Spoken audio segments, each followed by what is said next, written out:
ఇక ఈ వారం కర్కాటక రాశి వారి ఫలితాల్ని పరిశీలిస్తే గురువు ఏకాదశంలో ఉన్నాడు, శని తృతీయంలో ఉన్నాడు, రాహు పంచమంలో ఉన్నాడు, కేతువు ఏకాదశంలో ఉన్నాడు.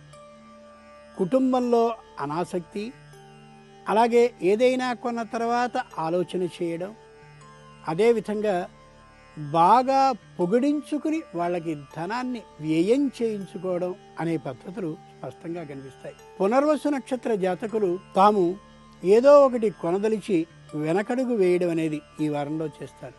పుష్యమి నక్షత్ర జాతకులు ఇంటినో భూమినో కొని కొన్న తర్వాత ఆలోచన ప్రారంభిస్తారు. ఆశ్లేష నక్షత్ర జాతకులు ముఖ్యంగా తమ బంధుమిత్రులు ఎవరైతే ఉన్నారో వాళ్ళందరూ ఇష్టం వచ్చినట్లుగా ఆనందంగా పొగుడుతూ ఉంటే అనవసరమైనటువంటి వ్యయాన్ని చేస్తూ కనిపిస్తారు. దైవపరంగా అయితే ఈ రాశివారు శ్రీ గణేశ అష్టకాన్ని చదువుకోవాలి. సేవాపరంగా అయినట్లయితే యథార్థంగా విడి పువ్వులని దేవాలయంలో సమర్పించాలి. ముఖ్యంగా ఈ రాశివారు ఈ వారం కొత్త పెట్టుబడుల మీద దృష్టిని సారించకపోవడం చాలా మంచిది.